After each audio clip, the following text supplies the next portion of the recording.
Well, of course, from the insurance point of view, the insurance company's point of view, we try very hard not to become involved with the contracting business because this is not our business.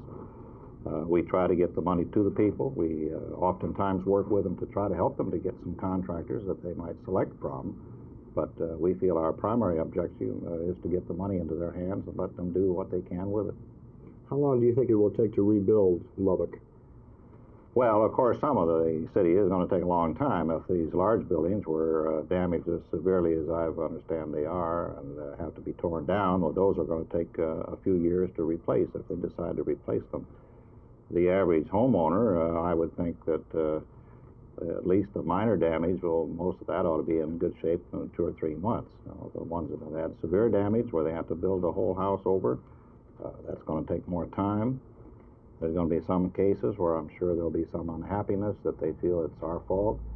But when you have these catastrophes, you just cannot get enough people to do the contracting work and the repair work that needs to be done. It's tough even in normal times. We tend to, just cut someone off if we don't want to hear it, or if we think that we can't become part of it. So we say, well, must be wrong, without really grappling with the basic issues. I'm sort of proud in many ways, to be very frank, that young people have awakened to the fact that they are real people, and their voice ought to be heard. The violence aspect of it I would be against, but I do think they have a right to be heard in this. Many of our priests and many of our laity are already at work with these people. They're our people. You can't say we and they. They're our people. They're the young people, I trust, that go to our parishes. And you just can't change hats. One hat on Sunday and another hat during the week. Of course, is one of our problems, I think, in most churches. How about personal contact with the inhabitants or the pilots of these of the aircraft or the UFOs? There are some cases of those, and some of them have been documented at least scientifically. Is there anything in there that, in these documentations, that would specifically prove what these people allege, that they've had contact with beings from another planet? In our documentary film that we're showing here tonight called Phenomena 77, we have a United States Navy man who has received an actual piece of stone from a so-called space person. And the stone has been analyzed by spectrographic analysis at Heidelberg University, which has proven to contain elements totally unknown to this planet.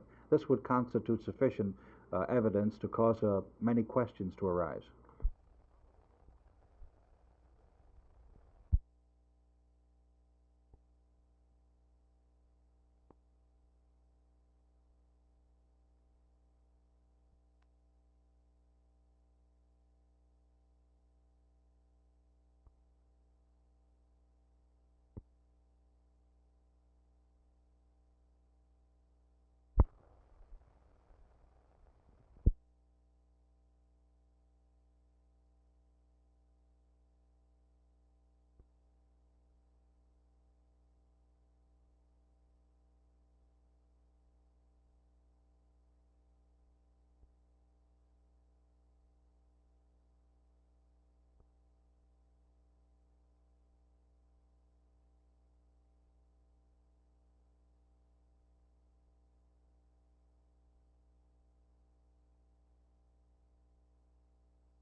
How far does the obligation of the insurance companies extend in such a disaster?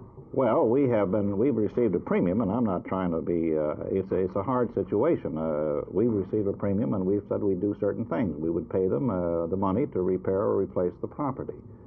We feel that that is our basic obligation, and we're not, as insurance companies, in the contracting business. And if we were to get in that business, we'd probably find ourselves in trouble with somebody because they'd say that we were taking advantage of a situation. So we would rather keep it in independent hands. How much was lost in Lubbock? Well, I've seen estimates, as I'm sure you have. They run all the way from $75 to $150 million, and of course it's too soon yet to know because of so many areas that they haven't been able to get into to make a real evaluation. What does this do to the insurance companies, a loss of 75 to 150 million? Oh, well, of course, if we take this by other catastrophes, I think Betsy ran somewhere around, Hurricane Betsy ran about 700 million. When you have an industry of some 24 billion in assets, it's a hard blow, but it isn't going to be anything that there'd be any reason to be concerned from the financial strength of the companies.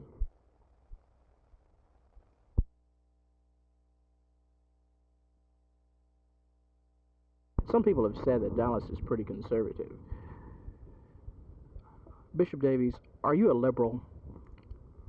Jess, that question's been asked me probably no less than 24 times since I've been visiting. This is my third visit to Dallas prior to my move.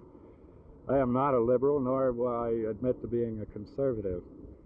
My whole approach, I think, is to try to, my own life, and I would hope the lives of those with whom I work, would be try to live within the tensions which exist in our society, some of which are very conservative and some very liberal.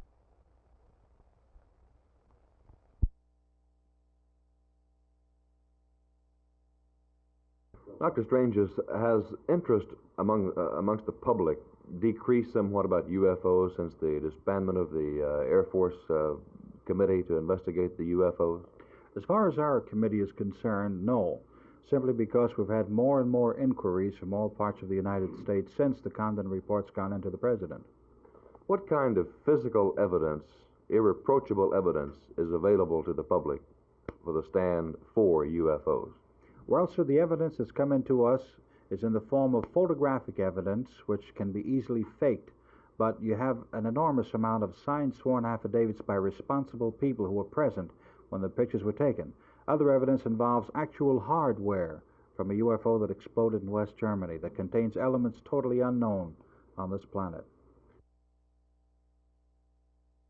At approximately 12:05, there was two vehicles, one a Volkswagen bus and the other a rented U-Haul van, approached two drive-in windows simultaneously.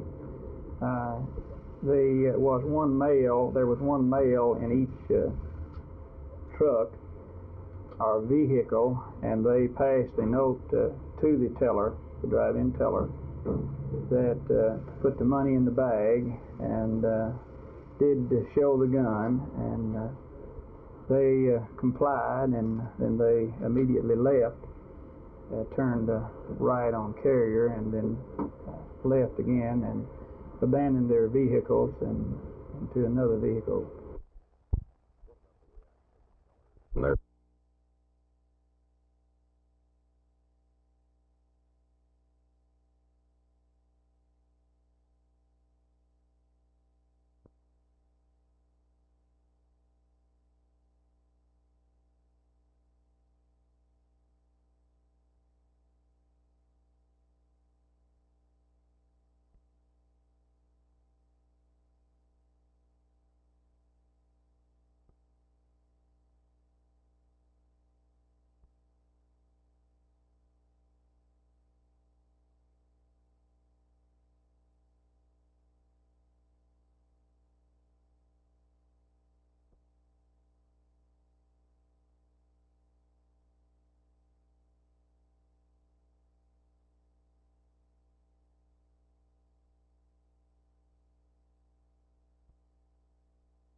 I feel that they conform generally to codes throughout the United States and represent probably serious thinking on the problem and represent the compromise as nearly ever they must.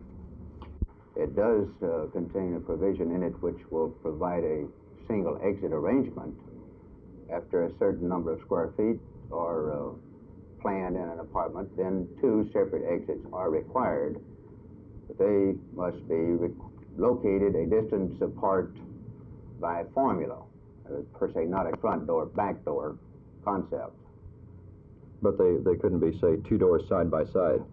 Most They have to be a assuredly certain not. distance They would from have each to other. be in a remote location after this area limitation is reached.